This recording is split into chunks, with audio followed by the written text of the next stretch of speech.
et je vais apporter ma modeste contribution, jeune que je suis. Voilà. Alléluia. Amen. Père, je te rends grâce, je te bénis pour la privilège que tu m'accordes d'être là, dans ta présence. Je prie, Seigneur, afin que tu les reprends par ta parole, par ton Esprit Saint, afin que seul, Seigneur, le message que tu as prévu pour ton peuple soit transmis au nom de Jésus. Que toute chair se taise, que son esprit prenne vie et possession de ce lieu, dans le précieux nom de Jésus. Amen. Le message que moi je vais partager, sur lequel le Seigneur m'a inspiré, je vais vous parler du but suprême de Dieu, à partir du verset que Maman m'a envoyé, dans Psaume 119, verset 9 autant que moi. Dans cela, je vais ajouter d'autres versets. Oui, bien sûr. Nous allons partir, nous allons prendre notre école.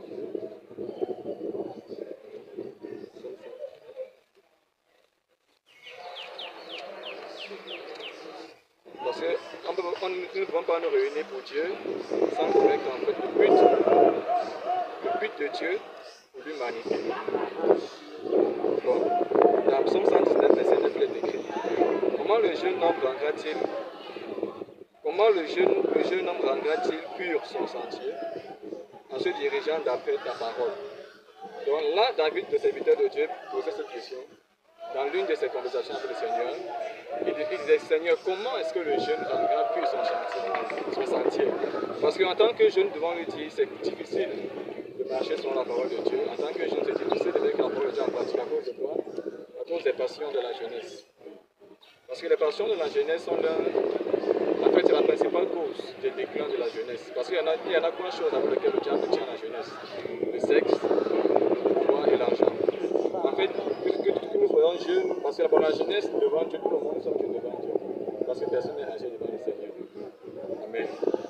Et sur le plan sociologique, on sait que la jeunesse est de 17 à 67 ans. Donc je pense que tout le monde ici présent, nous sommes encore des jeunes devant le Seigneur. Alléluia. Parce que la parole concerne tout le monde. Alléluia. Amen. Donc nous sommes jeunes, bon disons, je vais enlever le terme jeune parce que nous tous nous sommes appelés à servir le Seigneur. Nous tous nous sommes les enfants de Dieu.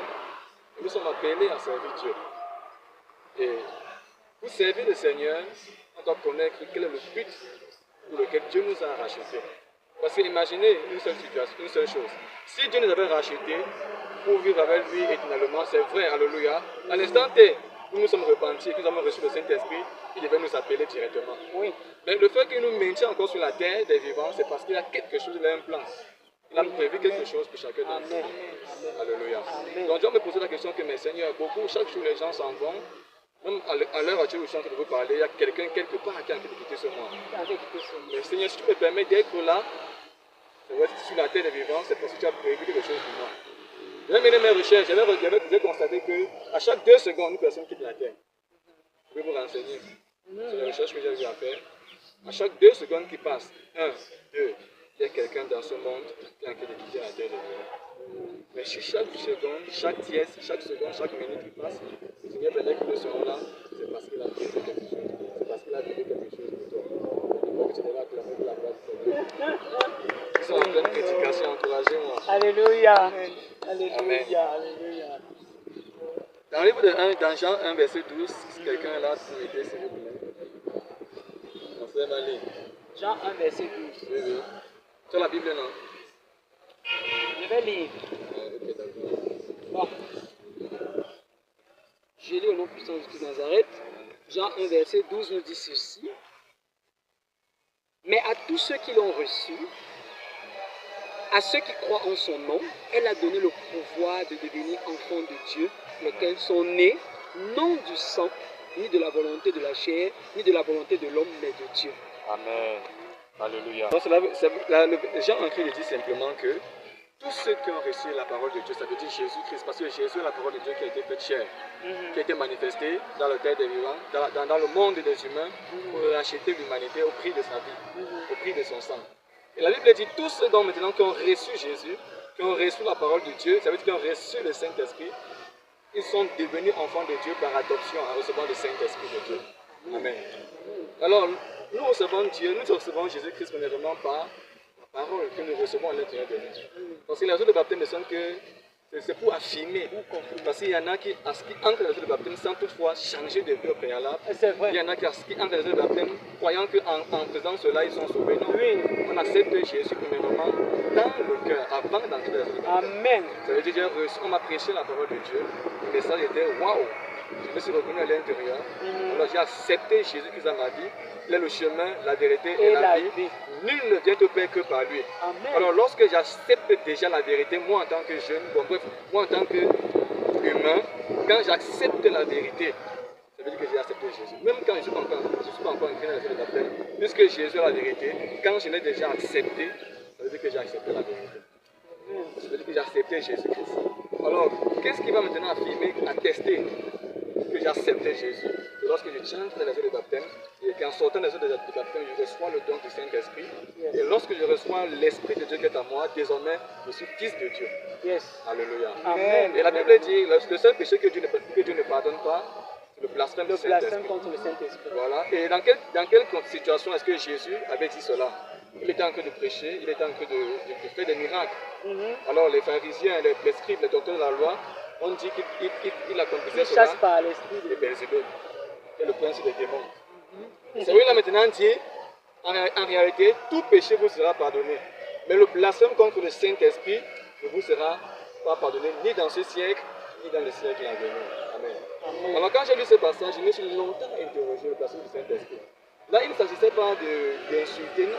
En fait, j'ai réalisé que le Saint-Esprit est venu pour attester que Jésus est le Fils de Dieu. Jésus est l'agneau de Dieu. Amen. Et ce qui attestait maintenant son appel, ce n'était pas les prodiges, les miracles qu'il accomplissait.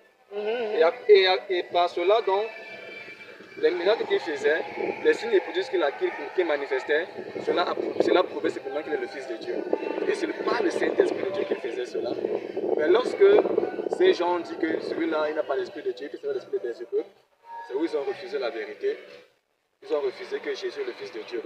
En d'autres termes, tu peux tuer, tu peux mentir, tu peux dérober, tu te répands de tes péchés, le Seigneur te pardonne. Alléluia. Mais si nous mourons sans le Christ, si nous mourons sans Jésus, c'est le seul péché que Dieu ne peut pas nous pardonner. Parce qu'en ce moment, on a envie de dire quoi? Que la Bible, c'est la fausseté. Que tout ce que le Saint-Esprit est venu attester par Jésus-Christ là, il n'est pas le Fils de Dieu. Amen. Amen. Donc, blasphémer contre le Saint-Esprit, ça veut dire quoi? Je suis en train de vous prêcher. C'est pas moi qui parle, c'est le Saint-Esprit qui est en train de m'inspirer. Tu utilises pour donner le ça. Amen. Amen. Amen, amen, amen. Après cette prédication, chacun de nous peut rentrer à la maison, vivre comme bien c'était, comme son train quotidien, quoi.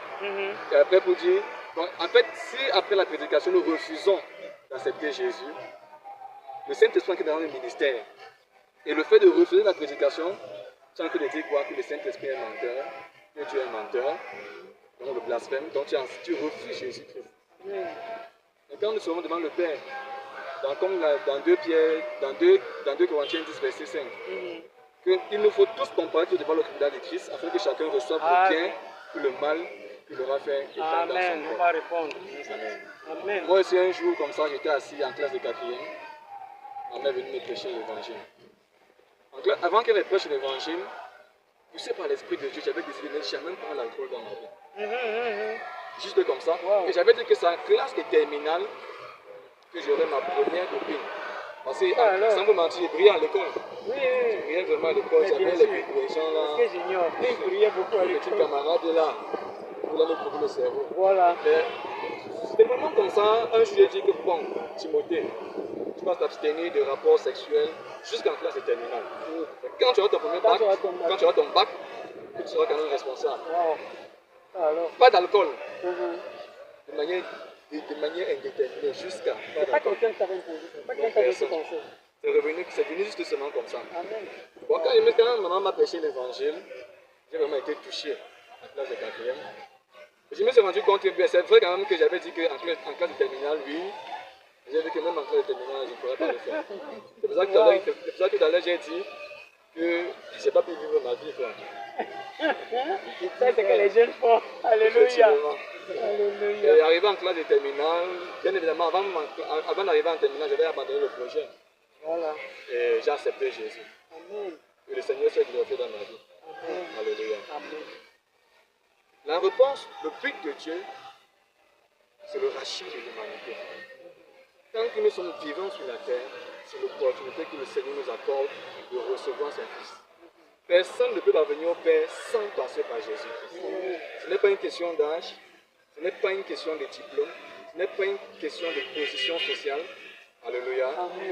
Là, ça a à voir avec notre salut, avec notre éternité. Si nous sommes devant le Père aujourd'hui et qu'il nous demande des comptes, en fait, qu'est-ce qu'on va nous dire? Parce qu'après cette vie, bien évidemment, il y a l'au-delà. Après cette vie-ci, cette vie n'est qu'un pèlerinage, comme le dit l'apôtre Paul. Nous sommes que des étrangers sur la terre, des voyageurs sur la terre. Alléluia. Un jour, nous allons partir dans un compte à l'éternel. Mais nous, en tant que jeunes, est-ce que nous avons donné notre jeunesse à Dieu? Est-ce que nous avons pris la peine de prendre notre jeunesse et dire Seigneur, je donne ma jeunesse? Oui. Si c'est le cas, gloire à Dieu. Si ce n'est pas le cas, il est encore temps. Alléluia. Que nous soyons jeunes, soyons mères, soyons parents, il n'est jamais trop tard avec Dieu. Amen. Suivre Jésus, ce n'est pas la sorcellerie. Amen. Moi, je suis âgé. Dieu m'a appelé très jeune, mon père spirituel, cette année, il y a cela 1 an. Et je me suis trouvé face à les responsabilités. Il y a tout un ministère à gérer. On ne peut pas abandonner l'œuvre de Dieu parce que l'homme de Dieu est parti. Non, c'est l'œuvre de Dieu, ce n'est pas l'œuvre d'un homme. Alors je me suis trouvé face à mes responsabilités. Et par la grâce de Dieu, cette année, j'ai été consacré. Non, en 2024. Alléluia. En novembre. J'ai été consacré pasteur. Alléluia. Et la plupart. J'acclame le Seigneur, même comme eux. Et la plupart. Wow, ils ne savent pas, hein, même à l'école. Oui. Quand j'ai mon portefeuille là, j'ai ma carte pastorale. Wow. Et quand les gens voient, ils sont surpris.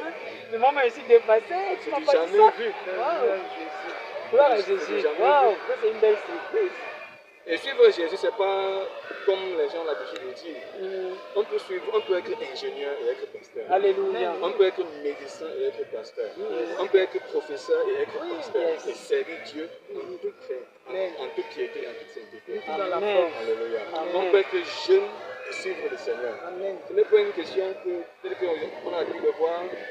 Quand tu donnes ta vie à Jésus, tu abandonnes tout ce que tu fais, tu abandonnes tes projets, tu abandonnes ta famille, tu abandonnes ta carrière. Non, il y a certaines choses par lesquelles le Seigneur va te dire, bon, stop, arrête, parce qu'il sait qu'en partant là-bas, tu vas te buter. Ça va t'empêcher de suivre comme... Mais le Seigneur va te permettre d'exceller dans le domaine, parce que même dans le domaine de l'ingénierie, il y a des âmes à sauver. Yes. Si maman n'était pas là, c'est que je suis un gangster. Parce que tous mes amis au quartier, la plupart ont fait la prison. Et mon ami intime, récemment, il avait tué quelqu'un en poignardant. Wow. Et sans vous mentir, j'ai grandi dans un cadre où j'avais toutes les conditions étaient réunies pour que je sois dans. Pourquoi tu sois perdu? Oh Seigneur, quelle grâce. Imaginez un seul instant qu'après avoir appelé maman, elle disait que bon, j'abandonne l'enseignement, je consacre tout le à Dieu. Je ne sais pas si vous êtes là. C'est ça, c'est pas l'enseignement là.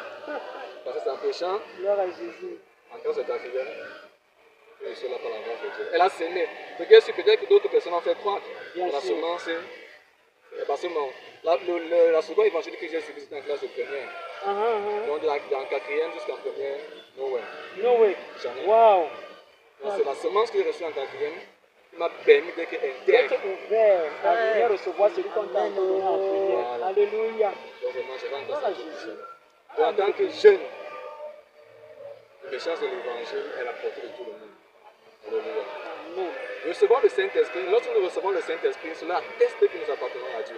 Yes. Si tu quittes ce monde sans recevoir le Saint-Esprit, ta destination n'est pas le paradis. Alléluia. Mais je peux te dire que tu peux recevoir le Saint-Esprit sans entrer dans le jeu de la terre. Parce que dans la Bible, il y en a qui ont reçu l'Esprit de Dieu sans être baptisés. Ce n'est pas une question d'être crampé, c'est une question de cœur. De cœur d'abord. Alléluia. C'est une question de bonne volonté, de sincérité de cœur. On m'a prêché l'évangile. J'abandonne tout ce que je faisais. J'abandonne tous les mauvais projets que j'avais. Je décide d'être pieux. Là, même dans cette condition, même si Christ m'appelle, je sais que ma destination serait près de lui. Pourquoi? Parce que mon cœur a été validé. Mais ça n'exclut pas que si on me prêche l'évangile et que j'accepte Christ et que je n'entre pas dans les autres baptêmes. Non. Alléluia. Il y en a qui ont prêché l'évangile, qui ont accepté vraiment la vérité, mais ils n'ont pas eu le temps d'entrer dans les autres baptêmes. Ils n'ont même pas eu le temps, ils sont morts. Christ les a appelés. De bouche et ils n'ont pas le temps. C'est ça, et le Seigneur les appelle. Le Seigneur les appelle auprès de lui. Amen. C'est pour ça que tout commence dans cœur. Alléluia. Amen. Donc, je ne vais pas être long, parce que le temps nous est imparti. Donc pour conclure, le message est simple et clair. On ne complique pas l'évangile. Alléluia. Amen. Jésus-Christ est la solution de l'humanité. Amen. Jésus a été donné en rançon pour nous, dans ce siècle, et dans le siècle à venir. Et même dans les siècles passés, parce que la Bible dit qu'il avait été sacrifié dans l'invisible. Selon que Pierre l'explique, avant d'être sacrifié physiquement, Dieu l'avait déjà sacrifié. C'est ça. Alléluia. Donc sachant que parce que le combat est d'abord spirituel. voilà, Jésus-Christ est mort pour nous. Il est mort pour nos péchés. Amen.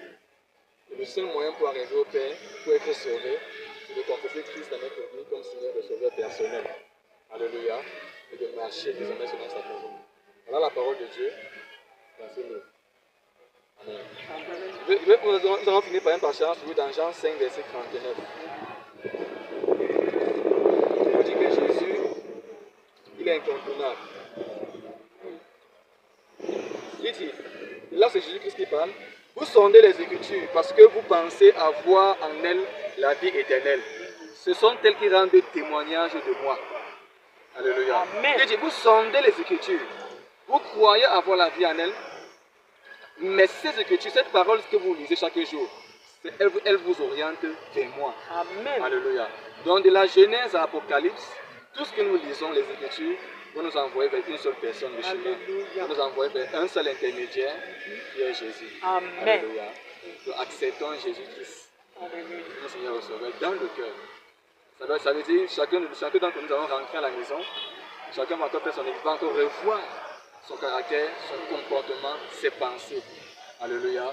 Voir ce qui n'est pas bien et décider de laisser ce qui est mauvais et prendre ce qui est bon. Si je n'ai pas encore accepté Jésus-Christ dans ma vie, je prends l'engagement dès cet instant de me donner à Jésus. Alléluia. Amen. Que Dieu vous bénisse abondamment. Soyez salués. Et merci de m'avoir accordé. Amen.